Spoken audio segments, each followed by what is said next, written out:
Hai, welcome to Artocles.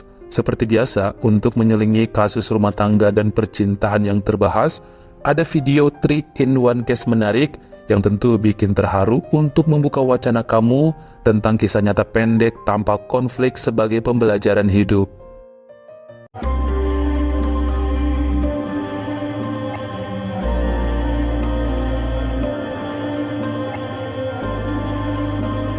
Mehmet Yildirim adalah seorang pria berusia 39 tahun yang bekerja sebagai pedagang peci dan sendal di emperan pasar tradisional Arsferis kota Diyarbakir di negara Turki. Sudah punya dua orang putra usia 13 dan 9 tahun. Keuangannya bisa dibilang lebih sering minus daripada plusnya karena jualannya nggak selalu laku. Namun dia orangnya rajin bersyukur setiap hari, yang penting masih bisa makan. Sejak tahun 2010, Mehmet bersama anak dan istrinya tinggal di sebuah rumah susun bersubsidi yang disediakan oleh pemerintah daerah bagi mereka yang serba kekurangan. Pembayarannya cukup terjangkau, hanya 100 lira atau sekitar Rp50.000 per bulannya. Rusun 5 tingkat tersebut juga dihuni oleh orang-orang yang kurang lebih nasibnya sama, pedagang makanan, tukang parkir, serta pemungut rongsok. Tapi area bangunan tersebut sangat rapi, bersih, dan terjaga dengan baik demi kesejahteraan bersama. Sebenarnya semenjak lama Mehmet udah menabung untuk bisa memberi kurban sebagai ucapan terima kasihnya pada Tuhan. Ini yang kemudian terwujud pada bulan September 2014 saat keluarganya mendapat dana bantuan rakyat miskin dari pemerintah. Digabungin dengan tabungan selama 4 tahun untuk bisa beli hewan kurban pada Idul Adha di bulan Oktober mendatang. Sampai pada hari Rabu, 1 Oktober 2014, lelaki itu pun berhasil membeli seekor kambing dengan berat 28 kilo. Walaupun harganya di luar dugaan ya, sampai harus nambahin dana dengan cara menjual sepeda yang biasa dipakai ke pasar. Tapi dia puas, yang penting 4 hari lagi ikut berkurban. Namun sayangnya saat itu dia nggak bisa menitipkan kambing tersebut di penjual sampai tanggal 5 Oktober pas Idul Adha. Dibawalah pulang, sempat ditaruh ya di halaman depan rusun. Tapi kemudian kotoran hewan tersebut kemana-mana hingga ditegur oleh pihak keamanan dan kebersihan lingkungan. Karena bingung, istrinya menyarankan supaya ditaruh aja di lantai paling atas rusun, area terbuka yang biasanya digunakan sebagai tempat menjemur pakaian. Jadi hitungannya di lantai 6. Mehmet pikir ini ide yang baik. Dia pun minta izin dulu ya pada pengelola, yang langsung dibolehin sama mereka. Diikatlah di salah satu tiang kayu, dikasih beberapa ikat rumput sebagai makanannya di sekitar kambing supaya tidak kelaparan. 2 hari kemudian, pada Jumat 3 Oktober 2014 sekitar jam 1 siang, Mehmet yang lagi jualan di pasar mendapat kabar mengagetkan saat tetangga melaporkan bahwa kambing yang berada di atap rusun mereka ngamuk, lepas dari talinya dan terjun bebas lebih dari 20 meter ke tanah di bawah. Namun bukan itu yang menjadi masalah inti, sebab kenyataannya hewan tersebut menimpa seorang bocah yang sedang bermain di halaman depan rusun dengan kondisi masih mengenakan seragam sekolahnya. Anak tersebut tidak lain dan tidak bukan adalah Heval Yildirim, yaitu putra tertua Mehmet yang masih berusia 13 tahun. Pedihnya lagi, Heval ketimpa dan langsung mejret, menghembuskan nafas terakhir seketika di lokasi kejadian dalam kondisi penyet. Kambing itu juga tidak selamat, jadi meskipun tetangga sempat membawa tubuh Heval ke rumah sakit terdekat, percuma aja karena sudah tidak bernyawa. Tidak ada yang bisa dilakukan oleh Mehmet serta istrinya meski sempat merasa kesal dan bodoh dengan menaruh kambing tersebut di atas rusun. Tapi mungkin ya ini udah jalan dan takdirnya. 2 hari lagi Idul Adha, nggak ada yang bisa dikurbankan. Dia malah positif thinking dengan berpikir, mungkin Tuhan minta kurbannya agak mahalan, yakni nyawa anaknya. Beliau pun ikhlas dengan kenyataan tersebut.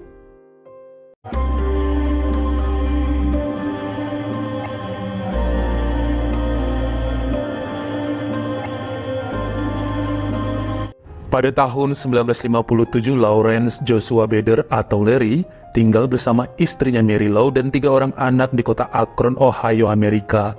Meskipun sering dipuji sebagai suami dan ayah yang baik, namun dia nggak jago untuk berbisnis. Dalam masa beberapa tahun sudah mencoba berbagai usaha, namun nggak ada yang berhasil, malah membuat keluarganya jadi punya hutang yang banyak. Ujung-ujungnya, dia bekerja menjadi sales peralatan dapur untuk menafkahi anak serta istrinya. Pekerjaan berat tapi bergaji kecil tersebut sering bikin Larry depresi, makanya tiap weekend hampir nggak pernah di rumah untuk menenangkan pikiran. Yang paling sering dilakukan adalah memancing ke Danau Erie yang lokasinya sekitar 1 jam dari tempat tinggalnya. Hal yang sama terjadi lagi pada hari Jumat sore 15 Maret 1957, di mana Larry minta izin sama istrinya mau berangkat mancing ke Danau Erie yang langsung aja diperbolehkan oleh Mary Lou. Sang suami pun berangkat sendirian dengan mengendarai mobilnya, yang kenyataannya pada malam hari terjadi badai besar di danau tersebut hingga bikin banyak orang ketakutan dan ombak tinggi menerjang wilayah di sekitarnya. Bahkan dikatakan itu adalah badai paling besar yang pernah menimpa Erie sejauh ini. Besokan paginya, penjaga pantai menemukan kapal milik Larry yang rusak dan tentu aja tanpa siapapun di dalamnya. Pencarian besar-besaran dilakukan selama berminggu, bahkan berbulan namun tidak membuahkan hasil. Akhirnya kepolisian menyatakan bahwa lelaki tersebut meninggal akibat badai kemarin, meskipun tubuhnya nggak pernah ditemukan. Anak dan istrinya kemudian mendapat sejumlah uang yang besar atas pencairan asuransi jiwa milik Larry. Kita lompat 8 tahun kemudian, yakni pada tahun 1965, di mana salah satu ponakan Larry yang bernama Susan Pica usia 21 sedang berada di Chicago untuk menghadiri sebuah pameran besar alat-alat olahraga bersama salah satu temannya. Saat sedang cuci mata dengan beragam produk yang dipajang sana-sini, keduanya melihat di salah satu sudut auditorium ada gerombolan orang sedang ngerumunin sebuah pertunjukan yang bikin mereka ikut penasaran ada apa di sana. Susan dan temannya nerobos keramaian sampai kelihatanlah ada seorang pria berkumis dengan memakai satu penutup mata, jadi seperti bajak laut, sedang melesatkan anak panah dengan busurnya menuju ke lingkaran target yang berjarak 9 meter. Hebat banget karena semua panah kena ke bagian tengah yang bikin orang-orang langsung bertepuk tangan. Sampai beberapa saat kemudian, temannya Susan ngomong sama dia, "Hei, perhatiin deh bapak yang memanah itu. Kok mirip banget ya sama paman kamu yang hilang dulu di Danau Erie." Susan sempat kaget karena udah lupa sama kejadian tersebut. Tapi begitu diperhatikan, benar juga mirip banget meskipun pakai penutup mata satu serta kumisan. Emang sepertinya itu adalah Larry. Susan jadi inget juga dulu ternyata kan pamannya jago banget main panah, sama jagonya seperti lelaki yang ada di depan mereka sekarang. Dengan nekat, kedua gadis itu pun mendekati si pemanah dan langsung bilang nih, "Maaf pak, mungkin ini kedengaran gila, tapi wajah bapak mirip banget sama paman saya yang dulu hilang bernama Larry Bader."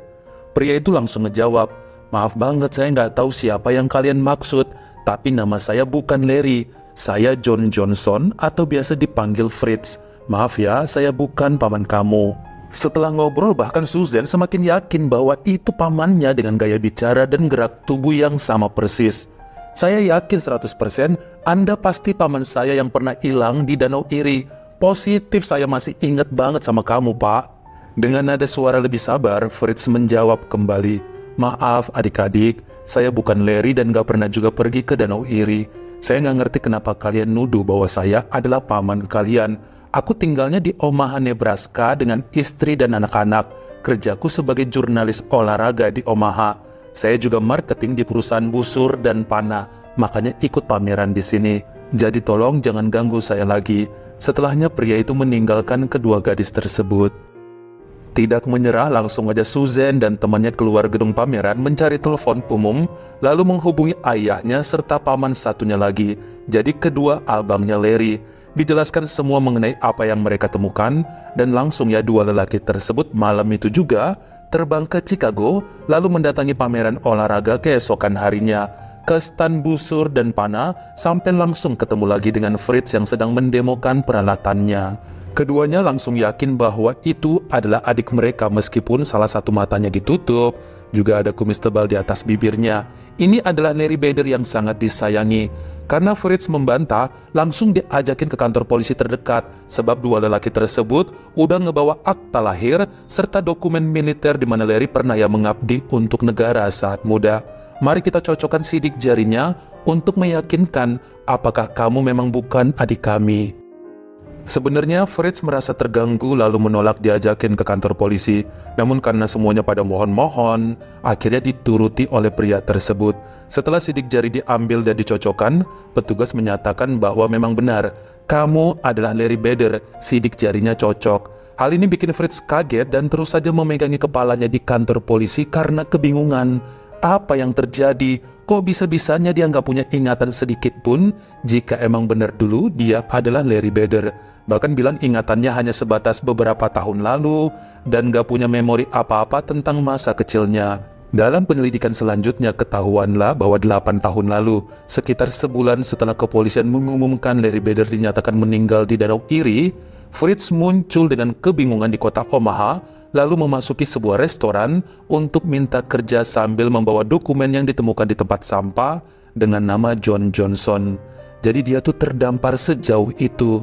Dia pun jadi bartender dan mulai dikenal dengan nama Fritz, menikah dengan wanita bernama Nancy Zimmer, lalu punya anak dan mengadopsi anak lain, sampai ada yang nawarin jadi wartawan olahraga dan makin terkenal di Omaha karena sering muncul di televisi. Saat beritanya viral mengenai Fritz sebenarnya bernama Larry Bader dari kota Akron, ternyata stasiun TV tempatnya bekerja memecat dia karena sempat dikira menyimpan kebohongan bertahun-tahun sampai tega ninggalin anak dan istrinya terdahulu. Bahkan istri barunya si Nancy Zimmer juga kabur bersama anak-anaknya sebab perkawinannya dianggap tidak sah karena statusnya masih suami dari Mary Lou. Yang paling parahnya lagi, pihak asuransi jiwa menuntut Larry dan Mary Lou untuk mengembalikan semua dana asuransi yang pernah diberikan 100% balikin atau bakal dituntut ke pengadilan atas penipuan. Fritz atau Larry setiap harinya pusing karena ingatannya benar-benar belum kembali, bahkan membuatnya semakin bingung. Dia cuma bisa celingukan ngeliatin orang ribut sana-sini ngomongin dirinya yang berusaha dengan susah payah mengembalikan memori yang ada. Sampai akhirnya ya tim ahli kejiwaan, para dokter, beberapa psikolog, semua didatangkan untuk memeriksa tubuh Larry selama berminggu-minggu. Hasilnya pun keluar dengan dua kesimpulan. Yang pertama, itu memang Larry Bader. Dan yang kedua, lelaki tersebut menderita amnesia atau hilang ingatan ekstrim. Diduga ini adalah akibat benturan saat terjadinya badai di Danau Erie. Setelahnya Larry pun dipulangkan pada keluarganya di Akron, Ohio meski setiap harinya cuma bengong karena belum bisa mengenali siapapun di kota tersebut, termasuk anak dan istri pertamanya. Sayangnya setahun kemudian pada September 1966, Larry Bader atau Fritz menghembuskan nafas terakhir di usia yang ke-40 akibat kanker ganas pada salah satu matanya. Itu juga alasannya kenapa dia sering pakai penutup satu mata. Akhirnya sang istri Mary Lou yang menanggung hutang asuransi yang pernah dipakai.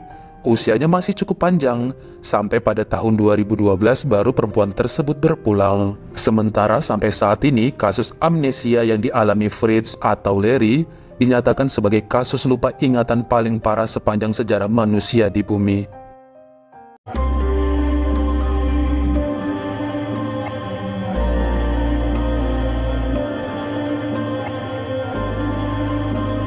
Benyamin Sitepu adalah seorang pendeta di salah satu gereja di Medan Selayang, Sumatera Utara, yang juga merupakan kepala sekolah di SD Galilea Hosanna School yang letaknya masih di daerah yang sama. Sudah menikah dan punya 2 orang anak yang melakukan hal di luar nalar sampai viral pada tahun 2021. Semua berawal pada hari Jumat 12 Maret 2021 ketika dirinya memanggil seorang murid perempuan ke ruangan Capsek lalu nekat menggerepe-grepe. Setelah puas dan mengancam untuk tutup mulut, dipanggillah siswi lainnya dengan godaan yang sama masih dalam ruangan kepala sekolah.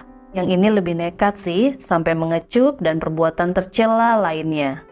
Kenyataannya 2 minggu kemudian para murid tadi melaporkan pada orang tuanya yang bikin ngamuk, lalu mendatangi lelaki tersebut di sekolah tempatnya bekerja. Namun demi menjaga nama baik bersama, dilakukan mediasi pada Selasa 30 Maret 2021 dengan janji damai akan membayar sejumlah uang dan tidak ada lapor-melapor pada pihak berwajib.